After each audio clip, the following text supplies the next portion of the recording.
What's the crack, lads? Welcome back to the channel, and in today's video we're going to be talking about the current state of eFootball 26. Now I want your input here, right? Because there's a lot to like and dislike about eFootball right now, but there's a lot of people annoyed at the game, there's a lot of people disillusioned with the game, and then there's people that are really enjoying the game as well and dipping in and dipping out of it. So I want your thoughts, genuinely, the good, the bad, the ugly, everything that you guys want to say in the comments below, and we'll go through the best comments, right? So I'm going to start by talking about the actual ecosystem of eFootball 2026. Now this is kind of a slightly controversial topic, I suppose, at the moment, as the game has readily and steadily ramped up over the last couple of months, especially with the players just getting better and better. They started off by introducing cards that were over 103, 104 overall. Now they've started to introduce brand new skills that have an impact on the gameplay, such as what you're seeing here with Stevie G, with the brand new skill that they added, which is a Showtime, kind of sped up stunning shot. That's essentially what it is. I know people will overcomplicate it, but this low screamer player skill is basically just lets you get through the animation of winding up a stunning shot a little bit quicker, a couple of frames quicker. That's it. Now they've started to kind of introduce a few different features, which I do give them credit for. The link-up play with Hansi Flick, Capello, Amorim, and of course Jose Mourinho, and Pep will come as well with tiki-taka quite soon. But I feel like that you're kind of shoehorned into playing a certain way. I've had a lot of regular guys and veterans of PES and eFootball complain that they can't play the game the way they want to play if they want to use the new features with link-up. Now, this kind of follows up as well as where the game has shifted with the ecosystem. Yes, in the past, we've got some really cool cards for free, 100% for free, as you're seeing on screen here, with Wayne Wazza Rooney, who you were able to pick from grinding an actual feature in the game. And Rooney was really fun for a week or two, and it's not all about playing with the overpowered cards, but it's just that you're like bombarded with cards, which brings us on to our next point. You don't even have time really to kind of like enjoy the cards that you have at your disposal. This is something that I talk about quite a bit. I'm not talking about like having Pele and having the best cards in the game. That's obviously a first world problem, of course it is.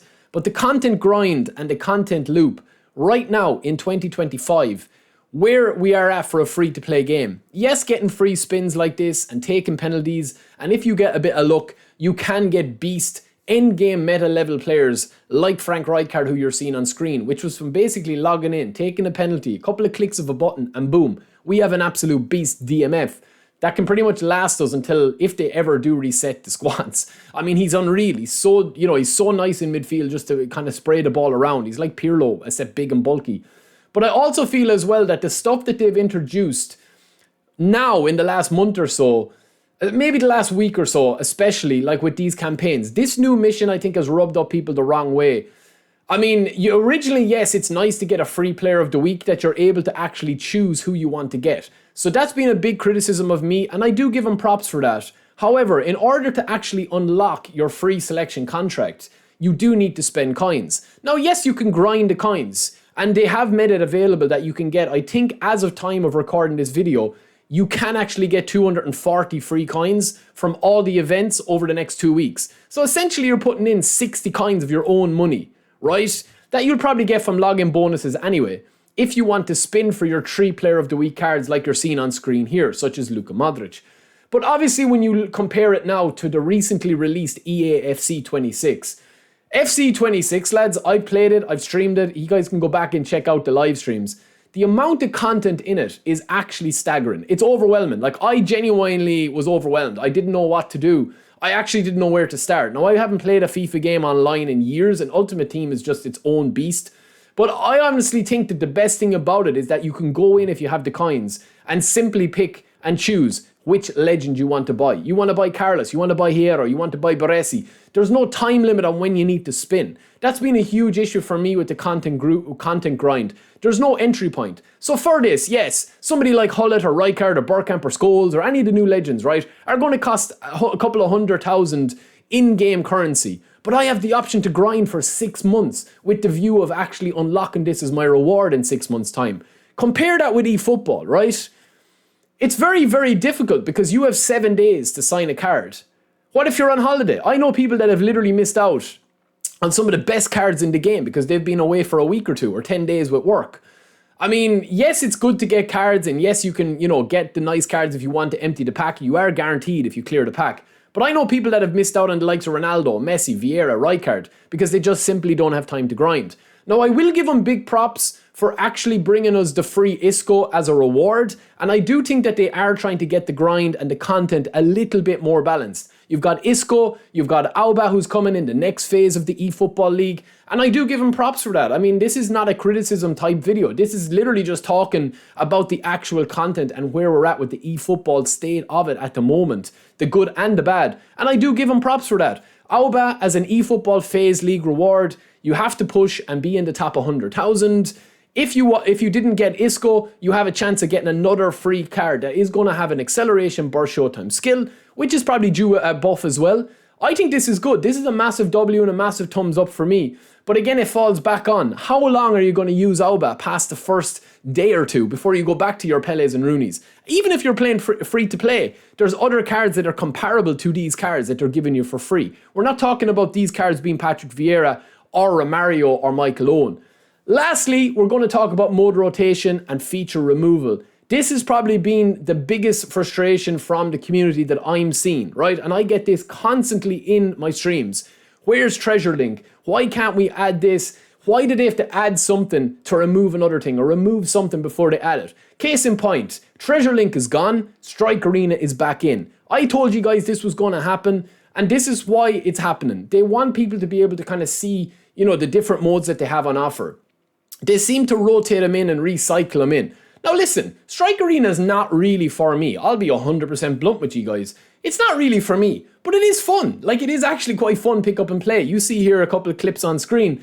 It's not bad, you know what I mean? As I said, if you're waiting, a couple of minutes, you're getting a bus somewhere, you're getting a taxi somewhere, you're taking a quick little coffee break, or you're chilling out on the couch watching something, and you want to get out your phone, or you're on, Netflix on one screen, and you're working on the other, and you have PlayStation, whatever, right? If you work from home like me, it's cute to actually go in and play this mode. And it's not bad. Like, the dribbling is fun, the passing is fun when you've got a good team like that I have here, where I'm just playing with randoms. It's fun. There's no real competitive or toxicity to it. When you actually play it nice, it's quite decent, right? And I also do like the infrastructure and the ecosystem of this. And I think that they could try and lean into this a little bit more, even though it is a goal fest and every game ends crazily. I do feel like they need to do this for co-op as well. Give co-op its own mode. Give co-op its own ranking and division system. Give co-op its own match pass, its own reward system. Give free epics if you're using co-op and making a clan that you have divisions, you've top scorer, top assister, top rated. Because I like all of this stuff, the Strike Arena rewards. I just feel that it's kind of wasted. And especially, it's even a more bitter pill to swallow because they've removed Treasure Link and it mightn't come back for a while. They've got the Yu-Gi-Oh! Collaboration coming quite soon, but Treasure Link is nowhere to be mentioned or seen. And this was probably the best thing they added to the game in the last year. So it's a very strange one. It's like when they actually do, they're out digging, and then they finally find gold. And they hit gold, and then they stop digging. And it's like, oh, well, you just literally need to dig one more time and you're going to get the gold. I just feel like that's the problem at the moment, is that like when they stumble on a good thing, they don't really double down on it and spam it. So yeah, listen, it is quite difficult now at the moment. I think you've got UFL, you've got EAFC 26 out as well. Let me know. I didn't even mention Smart Assist or the gameplay or networking or matchmaking or Division 1 meta stuff or anything like that. I've done loads of videos on that. This is more like the current state of eFootball in terms of like the whole package. Content, the grind, rewards, premium versus free to play, pay to win versus free to play, whatever you want to call it. The actual content loop. Where are you at with the game right now? Genuinely, let me know. Are you a little bit lost with it? Are you a little bit disillusioned with it? Or do you think it's at the best it's ever been? I personally think the gameplay of V5.0, just to preface all of this, I think the gameplay at the moment is really, really nice. When the defensive AI is toned down, when Smart Assist is a non-issue if both players are not using it, and when the game flows. The dribbling is phenomenal, the shooting, the options that you have, the player ID in eFootball is ridiculously good compared to other games. You have Messi or Neymar, it's just a joy to play the game when they actually are singing on the pitch. But let me know where you're at, right? The good, the bad, the ugly, let me know in the comments below. I will chat to you guys later. Don't forget to subscribe. Peace.